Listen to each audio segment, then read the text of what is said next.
Hi, my name is Helen Ward, and I'm president of Kids First Parent Association of Canada. You can find us at www.kidsfirstcanada.org. I would like to share some important information with you regarding a bill in federal government right now, Bill C 35. It's the government's latest attempt to impose a national daycare program on our country. So I'd like to talk about why this is unfair. The government defines childcare in a way that excludes parental childcare and that gives the most funding and the most preference to licensed daycare centers, even though the vast majority of children are not in them and the vast majority of parents do not want their children in them. So I want to show you why the mechanics of this funding discrimination. We define child care as the care of a child regardless of where it happens or who does it, and we want the funding for child care to flow to parents, all of it to flow to parents, so that parents are capacitated to make the decisions that they would like that suit their very diverse families the best. And this imposition of a kind of one size fits all, or like fund one and don't fund the other form of care, is simply unfair to the vast majority of Canadian children and parents and women. So we're going to start with a look at a few questions that we need to address just to get some basic information going. We need to know how many children do we have age 0 to 12. Children can be in licensed daycare from age 0 to 12. If the 12-year-olds are there, if they're in an out-of-school program, there could be a 13-year-old in an elementary school program, out-of-school program. How many children are enrolled in government-regulated spaces, and how many government-regulated spaces are there, and how much federal funding is there for government-regulated spaces. If we get this data down, then we can start looking at some other questions. I'm just going to stop the share and then start it up again. I want to show you my data sources so you can track them down for yourself if you'd like. So our first data source is Statistics Canada. Statistics Canada has quite a lot of daycare data, but most of it that's important is very hard to find. They simply don't want us to know how many children are enrolled. They prefer to talk about spaces and not about enrollment. Enrollment data shows that most children, vast majority, are not in the government's preferred form of care. So this document is called the Enrolled Children by Age Group and Child Care Business Type, January 2020 and January 2021. So it compares enrollment in those two years. You scroll down, get this supporting document in English, and it's not presented in a transparent manner here, but then if you push that, click that, you will get to this document.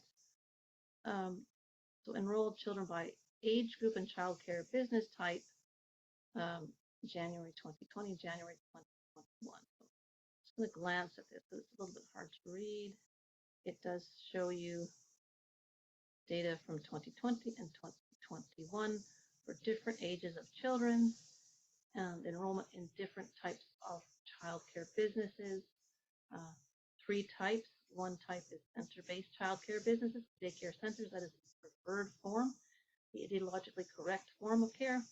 And then we have licensed home-based child care.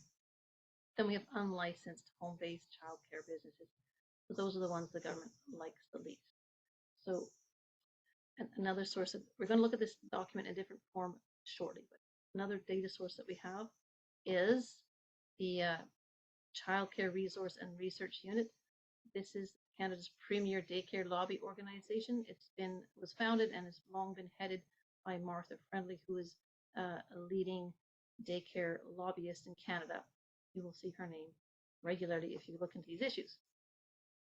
And this organization has been funded by the federal government for most of its existence, not all, but most. So this document and this organization has been funded by your tax dollars. So it's a lobbying organization that's funded to do lobbying to get what lobbyists want, more funding for their projects or support for their projects, but it shouldn't be funded with our tax dollars. go ahead and lobby for whatever you want. That's great. So their publications, one of them is ECEC, Early Childhood Education and Care in Canada. They've published this thing number of times over the years, and the 2021 version is what we're going to look at. So we're going to click on that just to show you where we're getting our data. Going to scroll all the way down to the table of contents. At the bottom of the table of contents, you see the long view. The long view presents data over basically since 1992 and up. So the number of children in Canada, population 0 to 5 is on table 26.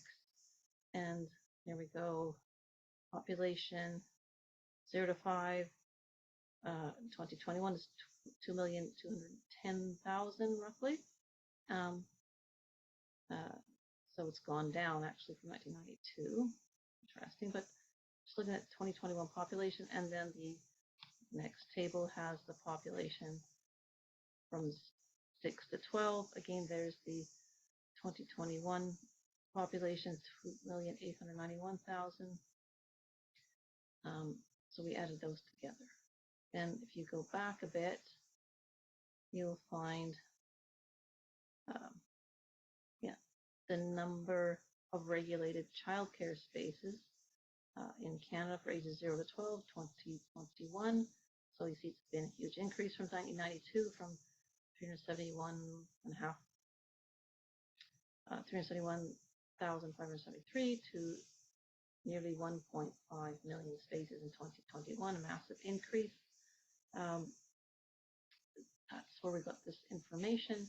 And then we're going to go down to table 31, which provides the total funding for regulated childcare in unadjusted dollars from 1992 to 2001. There's the figure for 2020-2021, so 6,534,400,000. Now this is just actually federal funding. It's not the total funding. The federal funding flows to the provinces because child care is a provincial responsibility, almost entirely, not entirely. And then the money, provinces, obviously there's a lot of middlemen in there. And then the province also kicks in some money in most provinces, and then municipal governments often are also funding it. So our tax dollars from 3 levels of government are funding childcare defined to exclude parental childcare. So this is what the situation is. You can see that the funding in 1992 is 762 million, and then it's gone up to over 6.5 billion. So we're talking about 700% increase in funding over these years. So now I'm going to stop share and start again. So I want to go back to that. There it is. The questions, and this table that we looked at first about the enrollment data. So this is like my tech savvy friend, data hunter like myself, put this data into this easier to read format using the Stats Canada CanSim table there. Enrolled children by age group and childcare business type January 2020 and January 2021. Compare these 2 years. So here's Canadian-wide data. You can look at your own province if you'd like. You'll see that from 2020 to 2021, there's a considerable drop-off in enrollment for all age types. You look at 18 months to 36 months, or also under 3. This section here, 3 years to 3 and 4. Drop-off, and 5 years and older, so that's 5 to 12. Another considerable drop-off in the daycare center enrollment. And then the home business daycare, again, also a considerable drop-off between 2020 and 2021 in all age groups across the board there.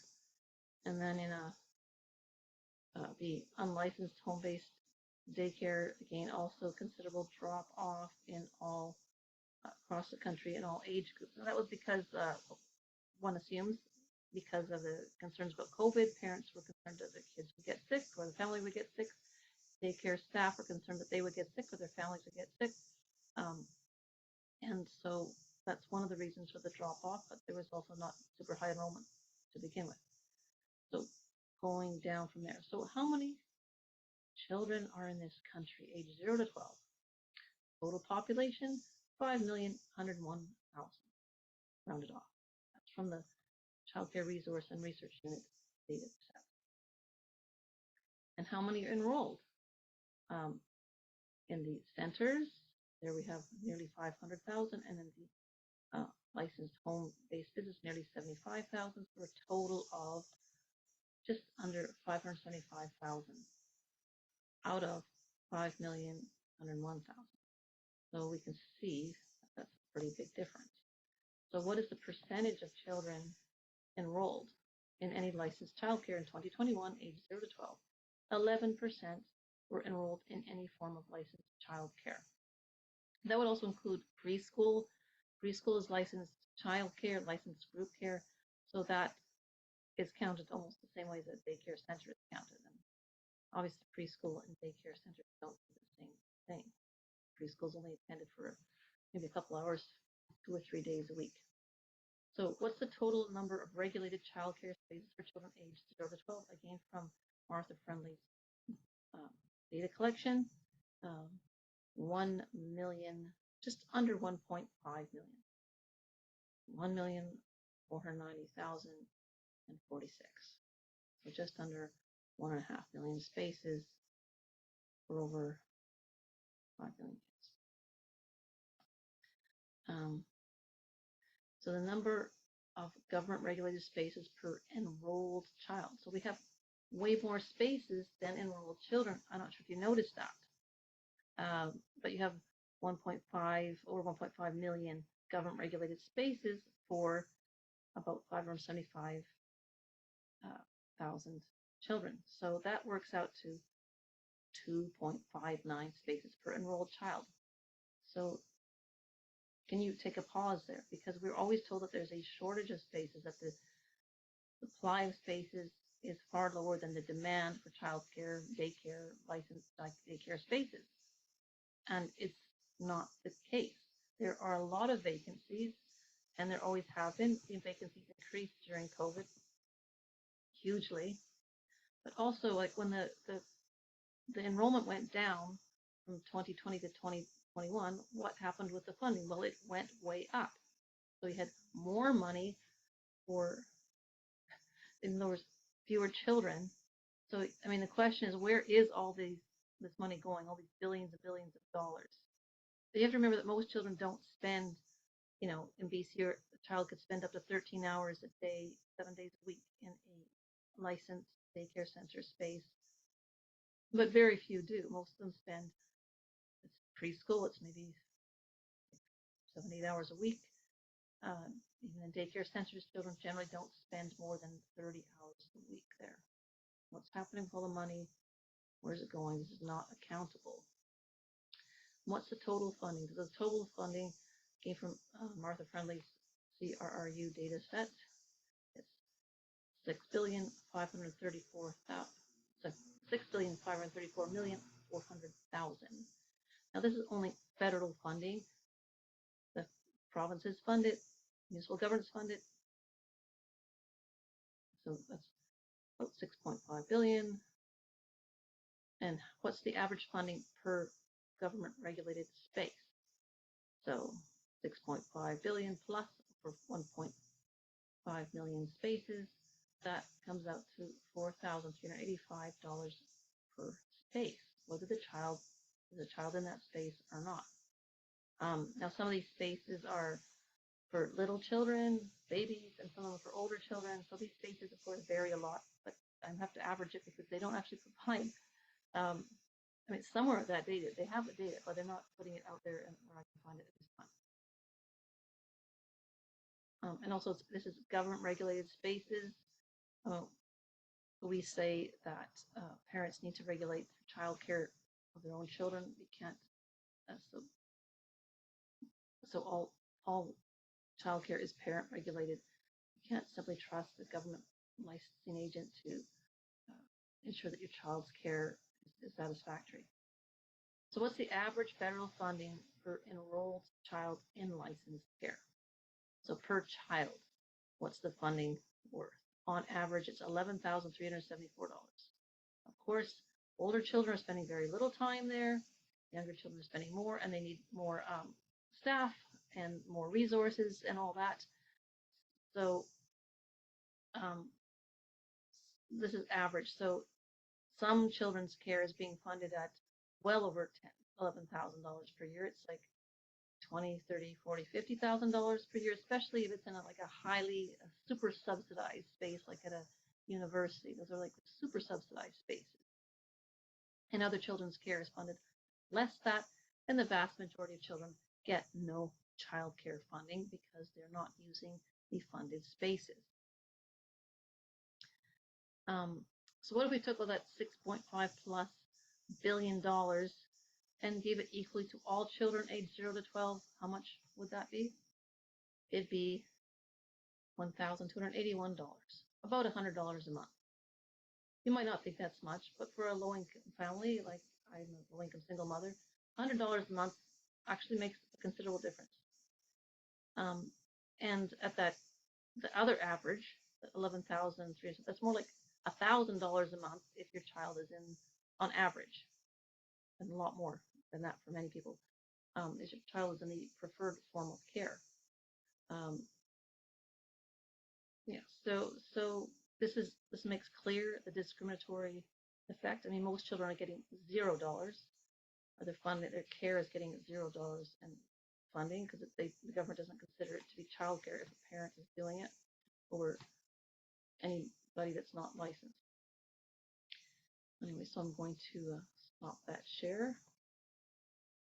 And so I hope this information is interesting to you and informative, because it's simply not out there. We hear that there's a terrible shortage of daycare spaces, licensed daycare spaces, when in fact there's a huge surplus. We hear that everybody wants it, everybody needs it. That's simply not true.